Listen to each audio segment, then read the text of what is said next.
Pitong suspek na umano'y sangkot sa carnapping at online na pagbebenta ng mga ninakaw na sasakyan at piyesa ang tuluyang nasukol ng mga tauhan ng PNP Highway Patrol Group sa isinagawang operasyon sa lalawigan ng Bulacan.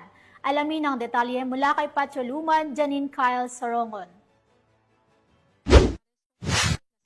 Timbog ang 7 suspect na sangkot sa kasong Republic Act No. 10883 or the new Anti-Carnapping Act of 2016 sa ikinasang operasyon ng mga tauhan ng Bulacan Highway Patrol Team sa pangunguna ni Police Major Renz Principe at sa pamumuno ng kanilang Regional Chief na si Police Lieutenant Colonel Joey Caise kasama ang kapulisan ng San Jose del Monte City Police Station sa Block 12 Barangay Gumaok West, San Jose del Monte City, Bulacan nito lamang nakaraang araw.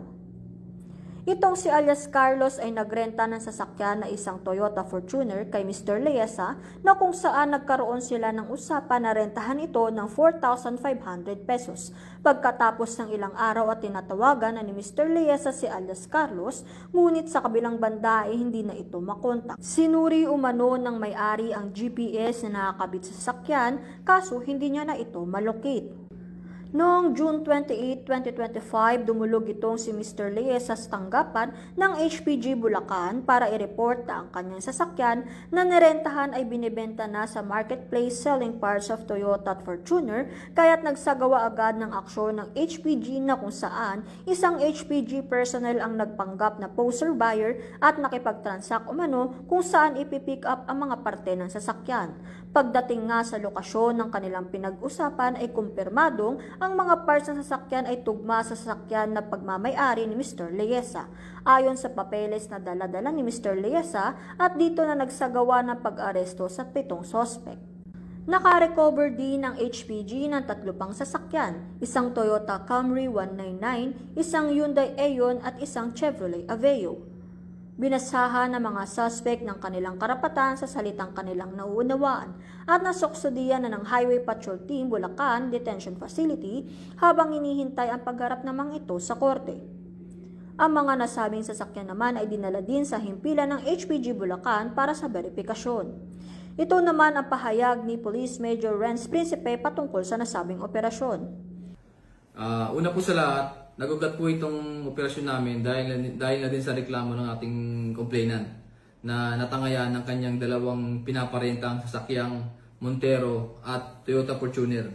At nang hindi niya na makontak yung mga rumenta dito matapos ang kanilang kontrata at nang hindi na rin malocate sa GPS ang mga nasabing mga sasakyan, lumakas ang kutob niya na ito ay nakaharnap na. So natuntun namin itong mga nasabing sasakyan.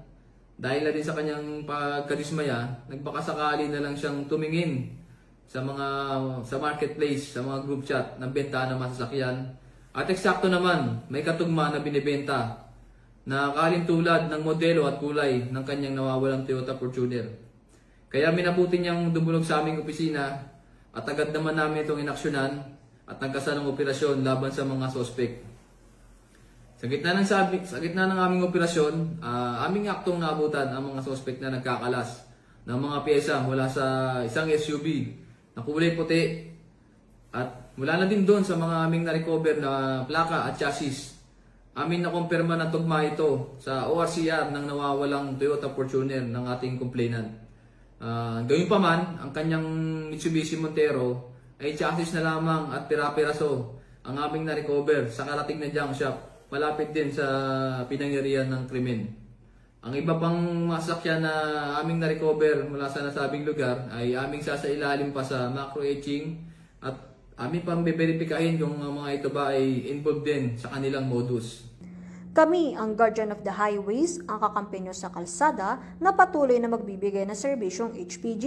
Dahil dito sa ating bagong Pilipinas, ang gusto ng pulis, ligtas ka.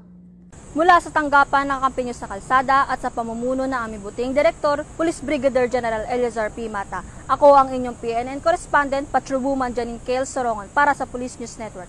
Alagad ng batas, tagataguyod na balitang pulis.